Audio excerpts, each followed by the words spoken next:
જય સ્વામિનારાયણ. સહજાનંદ વિદ્યાલયના video lecture શિક્ષણમાં આપ સર્વ વિદ્યાર્થી મિત્રોનું હાર્દિક સ્વાગત છે. ધોરણ 11 રસાયણ વિજ્ઞાન પ્રકરણ 4 રાસાયણિક બંધન અને આણ્વિક રચના. આજના લેક્ચરમાં આપણે ખૂબ અગત્યનો ખ્યાલ શીખવા જઈ રહ્યા છે. સંકરણ. નીટ, JEE, ગુજસેટ એ બધામાં સંકરણ આધારિત એક પ્રશ્ન તો પૂછાય બરોબર. એટલે એ દ્રષ્ટિએ પણ આ પ્રશ્ન એ ખૂબ જ અગત્યનો છે. તો સંકરણ એટલે શું, તેની વિશિષ્ટ ખાસિયતો જણાવો, સંકરણ માટેની અગત્યની શરતો લખો. તો સંકરણનો ખ્યાલ આવ્યો ક્યાંથી હતો, તો સંકરણનો ખ્યાલ શા માટે લાવવો પડ્યો, એની સંકલ્પના શા માટે સ્વીકારવી પડી. તો સંયોજકતા બંધનવાદ પ્રમાણે આપણે એવું ભણી ગયા કે ભાઈ અયુગ્મિત ઇલેક્ટ્રોન ધરાવતી કક્ષકો હોય બરોબર, એ કક્ષકો સંમિશ્રણ પામે એટલે સિગ્મા બંધ કે પાઈ બંધની રચના થાય બરોબર. એ કક્ષકોના સંમિશ્રણ માટે સમજાવ્યું કે ભાઈ મિથેનના અણુમાં આપણે આવી રીતે સમજ્યા હતા કે ભાઈ મિથેનમાં 4 H બંધ રચાય છે, CH બંધ રચાય છે બરોબર. એમાં કાર્બનના એક અયુગ્મિત ઇલેક્ટ્રોન ધરાવતી કક્ષકો કેવી રીતે પ્રાપ્ત થાય, તો એમાં ઉત્તેજિત અવસ્થા સ્વીકારી હતી. કાર્બનની ભૂમિ અવસ્થાની ઇલેક્ટ્રોન રચના હોય હિલિયમ કમ્પ્લીટ, 2s2 2p2, અને ઉત્તેજિત અવસ્થાની ઇલેક્ટ્રોન રચના હોય helium complete, 2s1 2px1 2py1 2pz1. આ 4 કક્ષકો છે એ 4 હાઇડ્રોજન પરમાણુની 1s કક્ષકો સાથે સંમિશ્રણ પામે.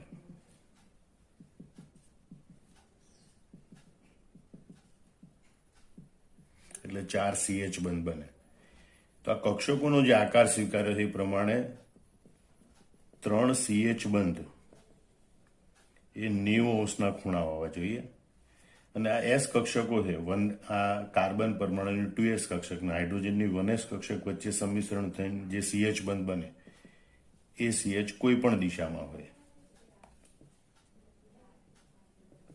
બરોબર. પણ એવું હકીકતમાં હોતું નથી. મિથેનમાં આપણે પ્રાયોગિક રીતે સાબિત થયું છે કે મિથેનમાં 4 બંધ એકબીજાથી એક સરખા અંતરે સમચતુષ્ફલકી આકારમાં ગોઠવાયા છે અને એનો બંધ કોણ 109°28' એટલે કે 109.5° હોય. તો આ સાચું પરિણામ છે, પ્રાયોગિક રીતે મળેલું પરિણામ છે. એ આ સંયોજકતા બંધનવાદના આધારે સમજાવી શકાતું નથી. અને એ જ રીતે એમોનિયાના અણુમાં HNH બંધ કોણ અને પાણીના અણુમાં HOH બંધ કોણ પણ 90° હોવા જોઈએ. પણ હકીકતમાં એમોનિયામાં બંધ કોણ 160° હોય છે અને પાણીમાં બંધ કોણ 104.5° હોય છે. તો આ બધી પ્રાયોગિક રીતે મળતી બાબતો છે, સંયોજકતા બંધનવાદના આધારે સમજાવી શકાય છે. એટલે હિટલર અને લંડને જે સંયોજકતા બંધનવાદ રજૂ કર્યો હતો, પાવલિંગે એમાં સંકરણનો ખ્યાલ આપી અને એમાં સુધારો કરવાનો પ્રયત્ન કર્યો બરોબર. એટલે આ એક જ વાક્ય છે, પણ એની સમજણ તમારે આટલી યાદ રાખવાની કે ભાઈ મિથેન, એમોનિયા અને H2O જેવા બહુપરમાણુય અણુઓના લાક્ષણિક ભૌમિતિક આકાર એ સંયોજકતા બંધનવાદ પ્રમાણે સમજાવવા થોડા મુશ્કેલ હતા. એટલે એની સ્પષ્ટ સમજૂતી આપી શકાય એ માટે પાવલિંગે સંકરણનો ખ્યાલ દાખલ કર્યો. હવે આપણે જોઈએ કે આ સંકરણ એટલે શું. સંકરણ એટલે એક જ પરમાણુની ઉર્જાનો ઓછો તફાવત ધરાવતી 2 કે વધુ જુદા જુદા પ્રકારની કક્ષકોનું આંતર સંમિશ્રણ થવાથી અંદરોઅંદર સંમિશ્રણ થાય. આ ઘટના બને એનું પરિણામ આવે સમાન આકારની અને સમાન ઉર્જા ધરાવતી એટલી જ સંખ્યાની નવી કક્ષકો ઉત્પન્ન થાય, જેને સંકૃત કક્ષકો કહે છે. અને આ ઘટનાને સંકરણ કહે છે. ફરીથી સમજી લો, એક જ પરમાણુની ઉર્જાનો ઓછો તફાવત ધરાવતી 2 કે વધુ જુદા જુદા પ્રકારની કક્ષકો, એટલે કક્ષકો માટે 4 બાબત યાદ રાખવાની.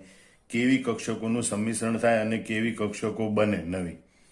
એક જ પરમાણુની ઉર્જાનો ઓછો તફાવત ધરાવતી હોય એવી 2 કે તેથી વધુ અને જુદા જુદા પ્રકારની હોય એવી કક્ષકોનું આંતર સંમિશ્રણ થવાથી સમાન આકાર ધરાવતી હોય એવી, સમાન ઉર્જા ધરાવતી હોય એવી એટલી જ સંખ્યાની નવી કક્ષકો ઉત્પન્ન થાય છે. એમને સંકૃત કક્ષકો એ કહે છે અને આ ઘટનાને સંકરણ કહે છે. એને આપણે ઉદાહરણ દ્વારા સમજવાનો પ્રયત્ન કરીએ. દાખલા તરીકે કાર્બન પરમાણુ છે, એની ભૂમિ અવસ્થામાં તો ઇલેક્ટ્રોન રચના આપણે જાણીએ કે ભાઈ 2s2 2px1 2py1 2pz0 હોય, પણ ઉત્તેજિત અવસ્થાની ઇલેક્ટ્રોન રચના આ રીતે 2s1 2px1 2py1 2pz1 હોય છે, બરોબર. તો અહીંયા પહેલી શરત એક જ પરમાણુ એટલે કે કાર્બન પરમાણુની કક્ષકો જ સંમિશ્રણ પામશે. બીજું, આ 2s અને 2p કક્ષકો નજીક નજીક છે એટલે એમની વચ્ચે ઉર્જાનો તફાવત ઓછો છે. બીજું, 4 કક્ષકો સંમિશ્રણ પામે એટલે એક કરતા વધુ પ્રકારની કક્ષકો સંમિશ્રણ પામે. s અને p પ્રકારની એટલે કે જુદા જુદા પ્રકારની કક્ષકો સંમિશ્રણ પામે, બરોબર. એટલે અહીંયા માનો કે px અને py અને pz એ 3 કક્ષકો એક જ પ્રકારની હોય તો px py pz નું સંમિશ્રણ થાય તો એને સંકરણ ન કહેવાય, પણ એક કક્ષક તો જુદા પ્રકારની હોવી જોઈએ એટલે કે 3 2p કક્ષક અને એક 2s કક્ષક એનું સંમિશ્રણ થઈ શકે, બરોબર. હવે જો આ સંમિશ્રણ થાય તો સમાન આકાર સમાન ઉર્જા ધરાવતી એટલી સંખ્યાની નવી, મતલબ અહીંયા એક 2s અને 3 2p કક્ષકો સંમિશ્રણ પામી, ટોટલ 4 કક્ષકો સંમિશ્રણ પામી તો નવી 4 કક્ષકો બને. એનો સમાન આકાર હોય, સમાન ઉર્જા હોય અને દરેકમાં એક એક ઇલેક્ટ્રોન ગોઠવાય એટલે સમાન અપાકર્ષણ હોય અને એટલે એ 4 કક્ષકો છે એ એકબીજાથી એક સરખા અંતરે સમચતુષ્ફલકી આકારમાં ગોઠવાય, બરોબર, જે દરેકમાં એક એક ઇલેક્ટ્રોન ગોઠવાય. તો આને sp3 સંકૃત કક્ષકો અથવા sp3 સંકર કક્ષકો કહેવાય. આ ઘટનાને સંકરણ કહેવાય. અહીંયા આપણે જોઈએ તો કે ભાઈ આ 2s અને 2p કક્ષકો જુદી જુદી છે. sp3 સંકરણમાં એ બધે 4 કક્ષકો એક સાથે દર્શાવવાની અને ચારેયમાં એક એક ઇલેક્ટ્રોન દર્શાવવાનું, જે દર્શાવે છે કે આ sp3 સંકૃત કક્ષકો છે, કારણ કે ચારેયની ઉર્જા એમાં સમાન છે. આમ તમે જો સંકરણ એટલે એક જ પરમાણુની ઉર્જાનો ઓછો તફાવત ધરાવતી હોય એવી 2 કે વધુ જુદા જુદા પ્રકારની કક્ષકોનું આંતર સંમિશ્રણ થાય અને સમાન આકારની સમાન ઉર્જા ધરાવતી એટલી જ સંખ્યાની નવી કક્ષકો ઉત્પન્ન થાય તો એ ઘટનાને સંકરણ કહેવાય. સાદી ભાષામાં આપણે સમજાવવું હોય તો માનો કે 4 છોકરા બેઠા હોય, 4 લાડવા આપવા હોય, માનો કે એક છોકરાનો લાડવો નાનો રહી ગયો હશે અને 3 છોકરાના લાડવા મોટા હોય, બરોબર. તો પેલો છોકરો રીસાય એટલે પછી મમ્મી પાસે શું કરે, બધા લાડવા ભેગા કરી અને 4 એક સરખા લાડવા બનાવે અને ચારેયને એક એક લાડવો વહેંચી દે, બરોબર. તો એ ઘટના એટલે સંકરણ. સાદું છે કે ભાઈ જુદું જુદું છે એને સરખું કરીને સરખા ભાગે વહેંચી દો એટલે સંકરણ. આમ ફરીથી તમે સંકરણની વ્યાખ્યા બરોબર મોઢે કરી લો, બરોબર, કે ભાઈ એક જ પરમાણુની ઉર્જાનો ઓછો તફાવત ધરાવતી 2 કે વધુ જુદા જુદા પ્રકારની કક્ષકોનું આંતર સંમિશ્રણ થવાથી સમાન આકારની સમાન ઉર્જા ધરાવતી એટલી જ સંખ્યાની નવી કક્ષકો ઉત્પન્ન થાય છે, જેને સંકૃત કક્ષકો કહે છે અને આ ઘટનાને સંકરણ કહે છે. હવે આપણે જોઈએ સંકરણની વિશિષ્ટ ખાસિયતો. તેની શરૂઆતની ખાસિયતો તેની વ્યાખ્યામાં જ આવી ગઈ હતી કે સંકૃત કક્ષકોની સંખ્યા એ સંકરણમાં ભાગ લેતી કક્ષકોની સંખ્યા જેટલી હોય છે. એટલે પહેલો મુદ્દો સંખ્યાનો કે ભાઈ સંકૃત કક્ષકો કેટલી બને, તો જેટલી કક્ષકો સંમિશ્રણ પામે એટલી નવી કક્ષકો બને. આમ સંકૃત કક્ષકોની સંખ્યા એ સંકરણમાં ભાગ લેતી કક્ષકોની સંખ્યા જેટલી જ હોય છે. બીજો મુદ્દો ઉર્જાનો. ગ્રીન કલર કરેલો એ શબ્દો ખાસ ધ્યાન રાખવાના, એની ઉપરથી તમને મુદ્દો આવડી જાય. સંકૃત કક્ષકો સમાન ઉર્જાવાળી અને સમાન આકારની હોય છે. એ પણ વ્યાખ્યામાં આવી ગયું હતું કે સંકૃત કક્ષકો સમાન ઉર્જાવાળી અને સમાન આકારની હોય છે. ત્રીજી મહત્વની બાબત છે સંકરણમાં છે કે શુદ્ધ પરમાણુય કક્ષકો કરતા સંકૃત કક્ષકો છે એ સ્થાયી બંધની રચનામાં વધુ અસરકારક હોય છે. એટલે જે શુદ્ધ કક્ષકો હતી આ p કક્ષકો, એના કરતા જે આ સંકૃત કક્ષકો બને છે એ સંકૃત કક્ષકો બંધની રચના માટે વધુ અસરકારક હોય છે, બરાબર. એટલે વધુ અસરકારક કોણ? સંકૃત કક્ષકો. કોના કરતા? શુદ્ધ પરમાણુય કક્ષકો કરતા. ચોથો મુદ્દો જુઓ કે સંકૃત કક્ષકો એવી દિશાત્મક ગોઠવણી પામે છે કે જેથી તેમની વચ્ચેનું અપાકર્ષણ ન્યૂનતમ થાય અને સ્થાયી ગોઠવણી પ્રાપ્ત થાય, બરોબર. એટલે સંકૃત કક્ષકો, આ 4 સંકૃત કક્ષકો એવી રીતે ગોઠવાય કે જેથી એમની વચ્ચેનું અપાકર્ષણ લઘુત્તમ થાય, ઓછામાં ઓછું થાય, કે જેથી એ સૌથી સ્થાયી ગોઠવણી અથવા તો સૌથી સ્થાયી પ્રણાલી પ્રાપ્ત કરી શકે છે. આમાં 4 મુદ્દા તમારે બરોબર યાદ રાખવાના. ફરીથી એકવાર જોઈ લો. સંકૃત કક્ષકોની સંખ્યા સંકરણમાં ભાગ લેતી કક્ષકોની સંખ્યા જેટલી જ હોય છે. બીજી વિશિષ્ટતા છે સંકૃત કક્ષકો સમાન ઉર્જા અને સમાન આકારની હોય છે. ત્રીજી ખાસિયત છે સંકૃત કક્ષકો એ શુદ્ધ પરમાણુ કક્ષકો કરતા સ્થાયી બંધની રચનામાં વધુ અસરકારક હોય છે. ચોથું, સંકૃત કક્ષકો એવી દિશાત્મક ગોઠવણી પામે છે કે જેથી એમની વચ્ચેનું અપાકર્ષણ ન્યૂનતમ થાય અને સ્થાયી ગોઠવણી પ્રાપ્ત થાય છે. હવે આપણે જે સંકરણ માટેની આવશ્યક શરતો, એટલે કે જ્યારે એક જ પરમાણુની પરમાણુય કક્ષકો સંમિશ્રણ પામી સંકરણ કરતી હોય તો એ વખતે કઈ બાબતો સંતોષાવી જરૂરી છે, એને એની આવશ્યક શરતો કહેવાય. તો પરમાણુના સંયોજકતા કોષમાં રહેલી કક્ષકો જ સંકરણ પામી શકે. અંદરના કોષમાં રહેલી કક્ષકો છે એ સંકરણ પામી શકતી નથી. એટલે માત્ર બાહ્યતમ કોષ હોય, એ બાહ્યતમ કોષની કક્ષકો હોય એ જ સંકરણ પામી શકે છે. અંદરના કોષમાં રહેલી કક્ષકો છે એ સંકરણ પામી શકતી નથી. બીજું, સંકરણ પામતી કક્ષકોની ઉર્જા લગભગ સમાન હોવી જોઈએ. એટલે કે નજીકની કક્ષકો હોય એ સંકરણ પામી શકે. દૂરની કક્ષકો સંકરણ પામી શકે નહીં. 2s અને 2p વચ્ચે સંકરણ થઈ શકે, 3s 3p 3d કક્ષક વચ્ચે કે 4s કક્ષક વચ્ચે સંકરણ થઈ શકે, પણ 3d અને 5p કક્ષકો હોય એ બહુ દૂર આવેલી કક્ષકો છે તો એમની વચ્ચે સંકરણ થઈ શકે નહીં, કારણ કે એમની વચ્ચે ઉર્જાનો તફાવત ઘણો વધારે છે. એટલે અહીં કીધું સંકરણ પામતી કક્ષકોની ઉર્જા લગભગ સમાન હોવી જોઈએ, એ નજીકની કક્ષકો હોવી જોઈએ. બીજું, સંકરણ અગાઉ ઇલેક્ટ્રોનની બઢતી અનિવાર્ય નથી.